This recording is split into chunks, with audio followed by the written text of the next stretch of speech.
Hello and welcome back to the White Pube podcast. I am ZM and it is Sunday the 29th of February 2026. If you don't know, the White Pube is a website that I run with my friend and collaborator Gabriel de la Puente. We take turns to write about culture at large, like art exhibitions, but also film, music, telly, books, whatever takes our fancy on any given Sunday. We post the text versions of those texts on the website, which is thewhitepube.com or .co.uk, and this podcast feed is where we put the audio versions of those texts so you can listen to us, the writers, read our own words in our own voices, if this is your format of preference, which it clearly is. So, hello, welcome. I've got a very short, quick review of Beatriz Olabarrieta's show Next of Kin at Rose Easton. If you haven't seen it, I believe that it has closed by the time you're reading this, I think. It's either open, and I think it's open till Friday or Saturday. So apologies. I actually don't like doing reviews of things that have closed or publishing reviews of things that are closed, because I think it lands the conversation in a way where I feel like I'm getting the last word, which isn't necessarily what I want. I want people to be able to kind of fact check what I say and kind of come back to me and be like, oh, this was my opinion. And I feel, yeah, that is maybe hamstrung about a bit when the show is closed. But if you are listening to this, then have a look on the White Pube Instagram and I will post some videos of me having a look around the show. I did actually include it in my last or second to last, but I think the last episode of what I saw last week, which is like a little roundup reel of like maybe 3 or so shows that I go see in any given fortnight. So hopefully you'll get a chance to kind of have a look at it by proxy, which I know isn't ideal, but apologies, this is the best I could do. We can only do so much when, the reviews land on Sundays and not on Fridays. Apologies. But I'm going to get straight into reading it and then stay tuned till the end and I'll give you the little emoji summary. Okay. The windows in Rose Easton's entrance are notoriously covered in graffiti.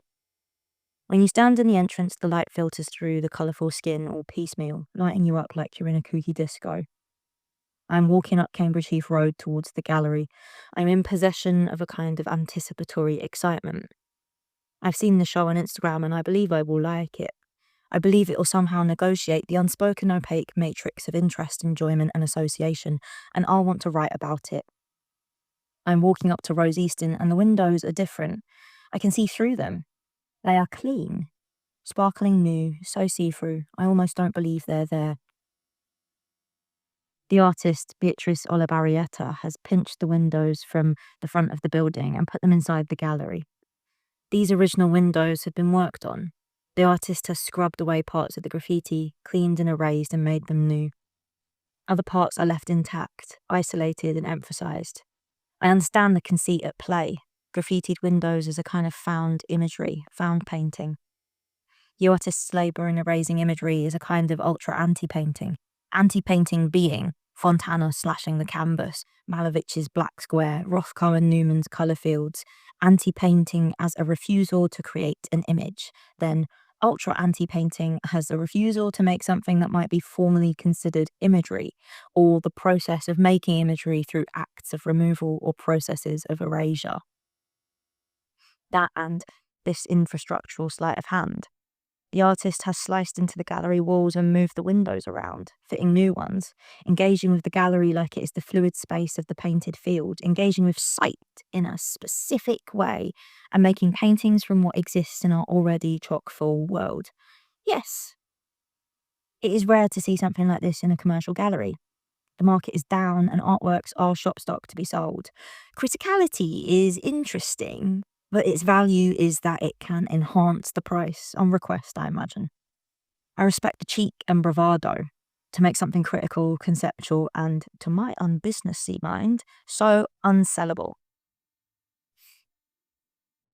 I could end the review here, but on Thursday evening I was in the grand carpeted room at Chelsea College of Art, where curator and professor Paul Goodwin was delivering a lecture. He was speaking about curatorial approaches to dissident and fugitive black art practices from the American Deep South. Yard art, made by ordinary black Americans in the Deep South in and for their actual backyards. E.g., a white plastic garden chair balanced precariously on a tire, half dug down into the earth. Big X marks the spot crosses spray painted onto a wide array of sheet and stick timber. A curator or gallerist might glance at this and call it found object sculpture or neo-conceptual assemblage. But Paul Goodwin pointed out that many yard art makers are adamant that they are not artists, not in a self-effacing, humble way. Art is just a different category of thing. Paul Goodwin framed this as a conceptual refusal, anti-art dissidence, part of the critical strategy that makes this all fugitive. As in, it is running away from the lofty classification of fine art object, trying to evade that specific kind of capture. Paul Goodwin spoke about how yard art, in its found object neo-conceptual assemblage visual vernacular, represented a huge contribution to the canon of art history. This was black modernism, something that could sit in conversation with Duchamp's fountain. He pulled up images of quilts from G.E.'s Bend, a remote community in rural Alabama, black quilt makers who used chunky abstract shapes and lurid colour. They were in conversation with the output of white abstract painters in 20th century America. This was This was a black art historical canon that ran parallel, that disrupted our understanding of what modernism is. He spoke about how he visited the Deep South and met people who make yard art, spoke to them about the various ways curators and dealers have fucked them over, coming in to buy cheap, returning to the metropole to sell high. Then he spoke about curating a huge institutional show featuring yard art. It isn't for me to decide what constitutes a parallel canon for black modernism, but a small voice in my head piped up and said, "Fugitive. If something is running away from a categorization, shouldn't we listen?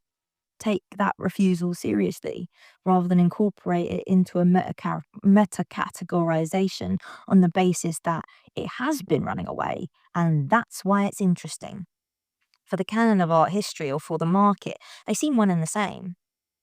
In the grand lecture hall, I heard my colleague, Lucia Farinati, next to me whisper, "Leave the yard art in the yard." It refuses, so why don't we come to it, rather than dragging it kicking and screaming into the gallery? Graffiti is already a kind of fugitive practice. It runs away from the bourgeois categorization of fine art for fine people. The people that tag buildings and walls and surfaces have their own answers about whether they're artists or not, whether what they're doing is an art form, whether they feel any type of way about the conceptual erasure, when erasure is such an inevitable part of tagging a wall. Beatriz Olabarrieta has dragged them, kicking and screaming, into the white-walled gallery, and sure, it's a critical inversion of the conventions around authorship and production. But I don't even know who the people doing the graffiti are to ask them about the terms of their potential refusal and what it means that their refusal has been denied. I believed I would like this show because it is critical and conceptual and cool, the holy trinity of the opaque unspoken matrix that dictates whether I write about something or not. It wears the language of its press release easily. It shouldn't be, but it is rare to see your commercial gallery take a commercial risk in showing work that puts criticality first and pulls a conceptual sleight of hand. I don't want to punish that. I don't want to spend my life writing about shop stock and the market. London is being swallowed by the need for transaction, the need to stay afloat, and it is killing the city in a slow, cruel way. But isn't that why you leave the yard art in the yard? My interest is hamstrung by the feeling of looking at Rose Easton's front door, seeing all the way through the windows, so sparkling new and clean that I almost don't believe they're there. The small voice in my head that measures and weighs the aura of artwork says we should let fugitives run home free, and those windows have been used cheaply. Okay, thank you very much for listening. That was the review, and I'm going to give you the emoji, which I actually don't know what it might be yet. Let me just reread through. Hmm. Okay. Working with the actual show itself and the fact that, yeah, the ultra anti-painting, painting by removing or cleaning imagery, right? Um, can I have an emoji from the object section, either the bar of soap with the little bubbles or the sponge, um, or the shower? Because I actually don't know how the artist might have cleaned the windows, but I imagine it might have been using some of that apparatus. I don't know. I can only guess. Um, Thank you very much for listening. Please put those emojis on the Instagram if you did listen all the way through. And I will catch you not next week, but the week after that, for another review. Okay. Bye.